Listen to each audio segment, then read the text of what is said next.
Hello everyone. It's been a while since I've uploaded an actual video, so today I figured we'd look over the maps in the finals because there's a lot going on with the maps in the finals. I've seen a lot of wild claims that they're the worst part of the game, and I mean, like, guys, this is not Splatoon. Like, what? Anyways, if you liked and enjoyed, be sure to subscribe and like if you'd like, but let's go ahead and get started with the maps. So how this will work is that each tab will represent a map and its counterpart mode, such as under construction or moving platforms. So basically it's variant. I will be ranking those separately, although there will be a couple select cases because generally the maps are consistent quality throughout all of their variations. And starting off with the worst, we're going to be putting both of Kyoto's standard issue and moving platforms into D tier.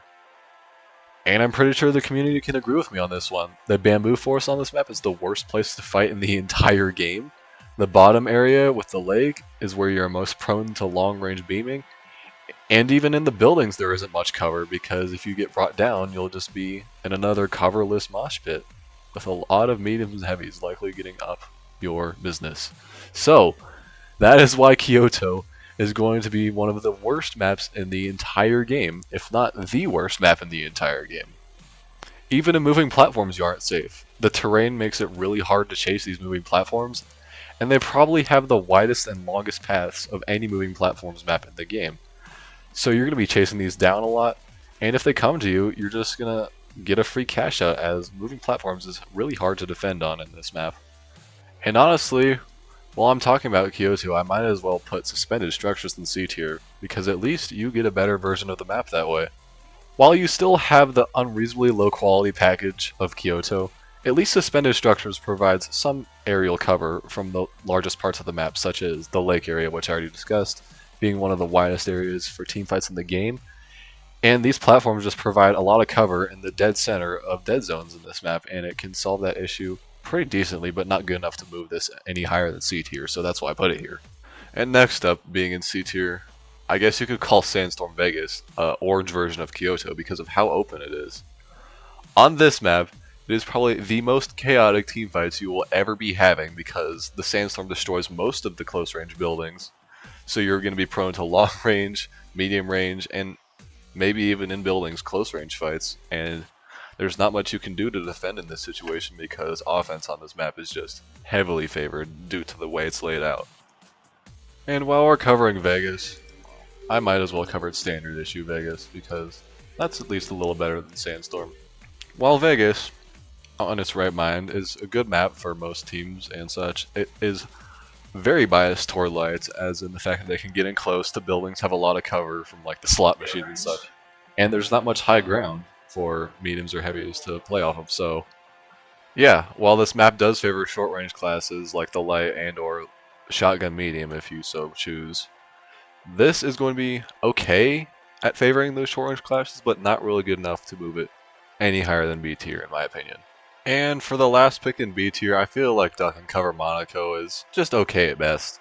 While the overall iconic structure of Monaco will be the church, Duck and Cover just completely gets rid of it. Cash outs in this general area where the churches are usually really fun to defend and attack, but if you don't have the church, it's just going to be a death pit if you're trying to defend it or attack it. So there's going to be a lot of long range spam, and if the main structure of the entire map is removed, it's not even the same map in my opinion.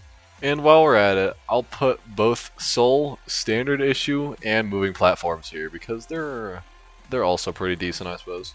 The main problem I have with Seoul, both standard issue and moving platforms, is the map is the shape of a magnifying glass because the building in the middle cuts off most of your movement through the center that is essential for getting to these faraway cash outs.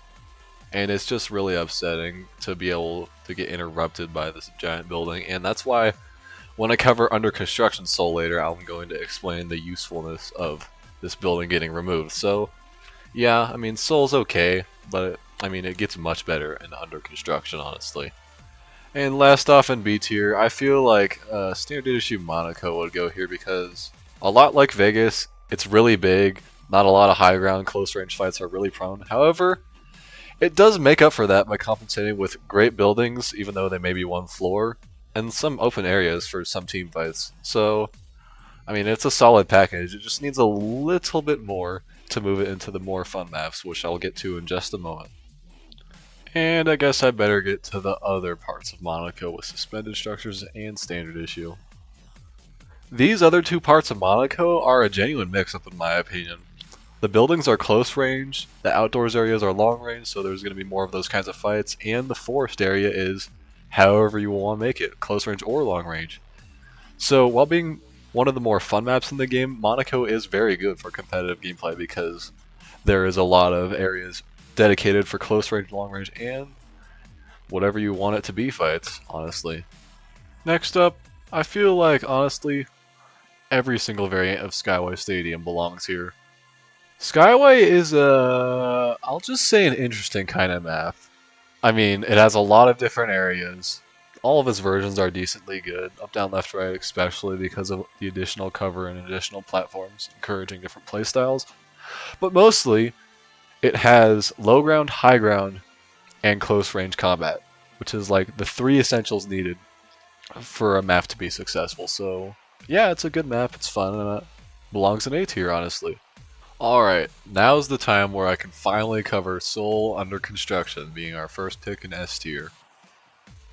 So, like I said about the other variants of Seoul, they have this ginormous building in the center that kind of disrupts a lot of your movement. With Under Construction, all that is gone. The game flows so much better on this map, especially when the building is removed, because not only are teamfights more prominent and more fun, but the center of the map is removed, and now you have this fun additional area where most of these team fights will take place. And that is why this is an S tier, honestly. So, S is for Solo because Under Construction definitely gives it this big win. And you know what? Since the maps are so similar in design and playthrough, I might as well put both Sith Horizon and Fortune Stadium here too.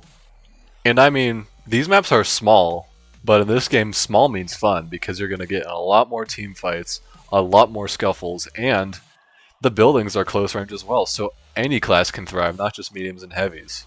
Additionally, these maps have a lot of jump pads and built-in ziplines to offer, so it makes moving around a lot easier. You're going to be able to get to cash outs even if you have a bad spawn and such, and close map just means good in this game, honestly. And since this tier list is buggy, I already went ahead and put suspended structures here for Bernal.